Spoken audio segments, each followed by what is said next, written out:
Okay, back after putting stuff in the dryer and adding stuff to the washer. So that's what you hear in the background. Hopefully you can hear me over all the racket. All right, so what I'm going to do now is take a look at this product engine, unwrap it. Got this off eBay for $19.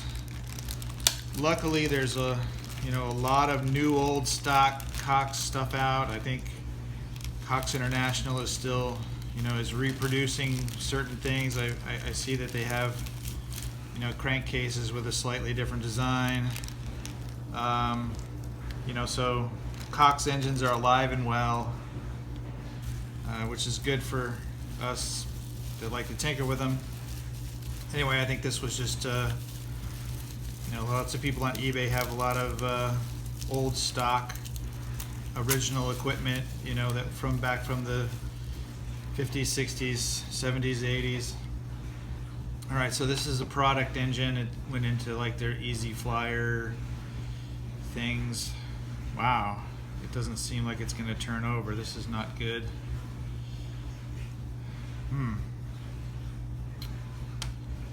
Wow, that's alarming. Oh, there it goes. Okay, cool. It is turning. It's just got a lot of compression. Wow, that's a really different sensation. Mostly these items are pretty loose when you get them used. Anyway, boy, this guy's really got a lot of compression. Yeah, one thing I'm going to do is I can't take the head off. I need another head wrench to take the glow head off and check it. But I'm sure it's fine. It's brand new. So. Wow, that's shocking that it's got that much compression.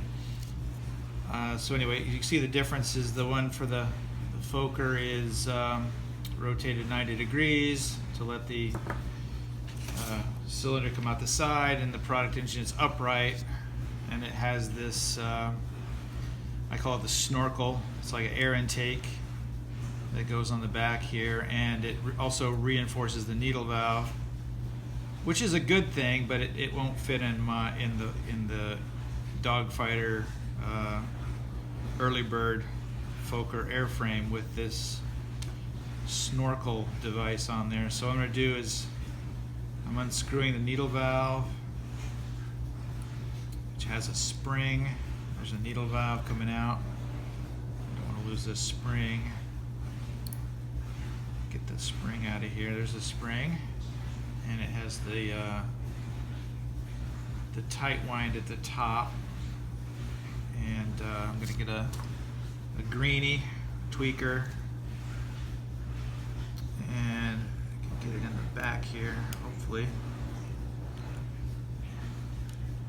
Take these screws out. Also, this head comes with one of these snap starter with a plastic. I think the idea was that they're safer than the original wire starters. You can't catch your finger on it, but I think it's set up to go traditional, I guess, counterclock, I don't know, right hand rotation, and the early bird Dogfighters are set up with the prop that rotates as you're sitting in the cockpit. I guess it would rotate left hand rotation, which helps with line tension. The torque is going to pull the plane out away from the pilot, keep the lines tight, and these engines will run the reed valve Cox engines, which is what this is. I'll show you the reed. They can run happily in either direction. They don't really care. And oftentimes when you're playing with them, you'll find that they start backwards, and you have to throw a rag in there to stop it and try again to get it to go in the right direction, whichever direction you need. So I'm taking these screws out. One more to go here. And okay, there's the snorkel. Snorkel's loose. You see the back is a normal product engine. It's identical. Thank God for manufacturing, and obviously Cox had a successful product here, and they kept using it year after year after year, which is good for us because all the parts interchange. All right, so the backing. Let's see if we get this back off of here. Okay, it's pretty tight. There's the reed in there, and I'm not a super expert on this, but basically as the piston goes up and down, it's a 2-cycle, so it compression, and then it comes down. The piston coming down forces more fuel up the bypasses into the cylinder, and the motion of going in and out causes this reed to vibrate, which opens and closes the fuel intake, the air intake. Air and fuel are coming in through, the fuel's coming in here, the needle's controlling the amount of fuel, air's coming in through that hole with the screen. And as it's kind of a sloppy engine situation. It's got lubricant in the fuel, and everything goes in there, and it's nothing's burning completely, but it all works for a toy engine, and it makes that beautiful hornet's nest sound, and you get that wonderful smell of castor oil or synthetic lubricant and alcohol, and everything gets covered in grease and oil, and it's just fantastic. So anyway, all we're going to do is basically I pull this loose, rotate it 90 degrees, snap it back in there. Hopefully everything lines up again. That looked like a metal reed. I think back in the day the reeds were made out of actual reed, which is why they call it a reed valve. But that's, there goes my, need this gasket, which is be part of a rebuild kit. Maybe I'll put a screw in here to line things up while I put it back together.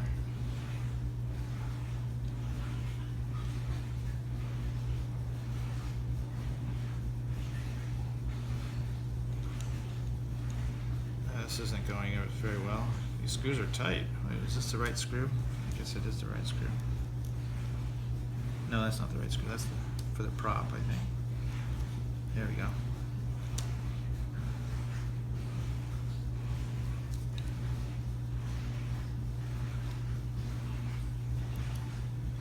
Okay.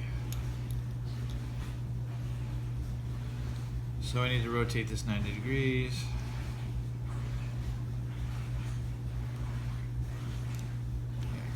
Line it up. That's tight. That's interesting. Usually they just pop right off, but that's a pretty tight fit. I guess tolerance is improved at some point.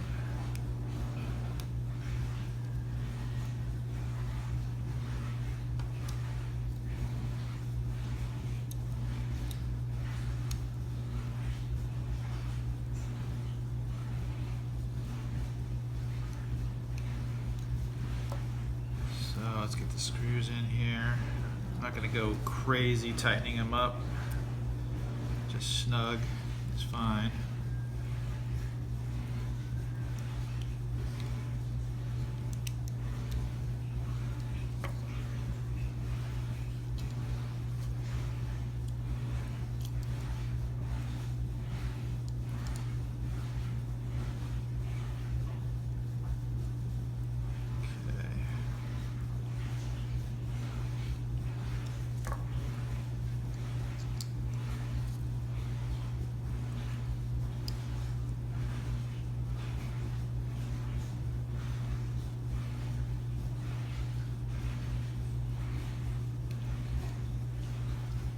Okay.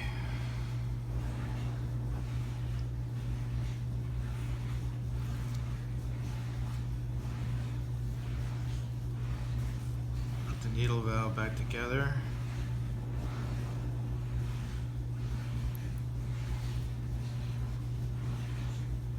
This in here.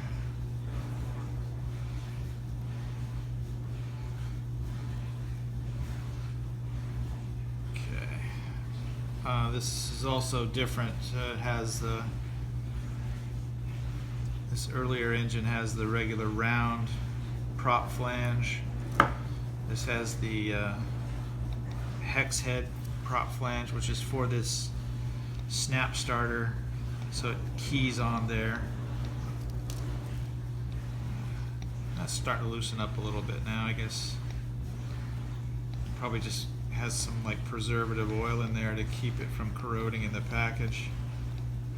This is probably a good thing. I'll put some after run oil on the cylinder wall to keep it from corroding while I'm waiting for fuel line and stuff to show up.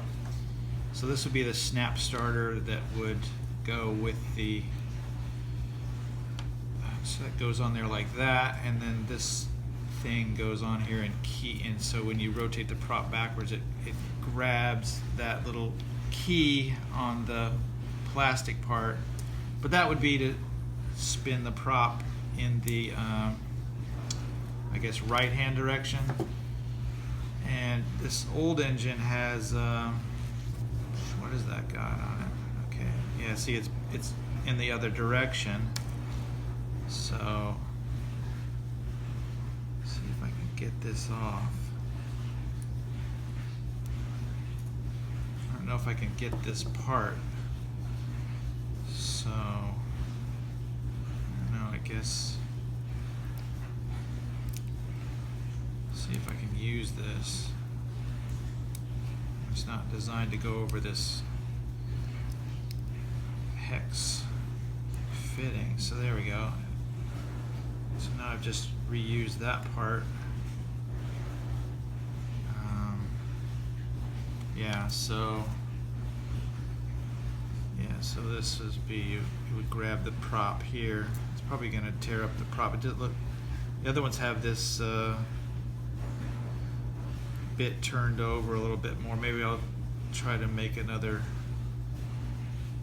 Take the pliers and try to make another hook here that's a little less sharp.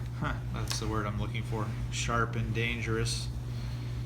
But you know, that's the thing. If you're going to play with these little engines, you're going to get your fingers snapped. And you know, I still have childhood scars from playing with Cox engines, but that's fine.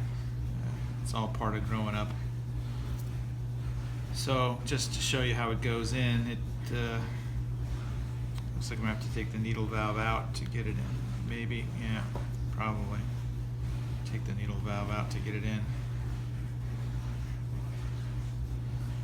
Yeah, I don't want to try to pull that black part off because it's really on there. So I'll probably take the needle valve out. Hopefully it won't get too dirty while I'm doing that. So the product engine just slides into the fuselage like that. And it looks all shiny and new. So I guess the next step will be putting the plane together in a temporary way, because I need to get some new fuel line for inside the plane. But I'll do the reassembly video next so you can see how it goes together. It's similar to the Sopwith video and the Fokker D7 video. They're already up on projectlittlestinker.blogspot.com. I'll put a link in the video so you can follow along the whole saga of this process. All right, till next time.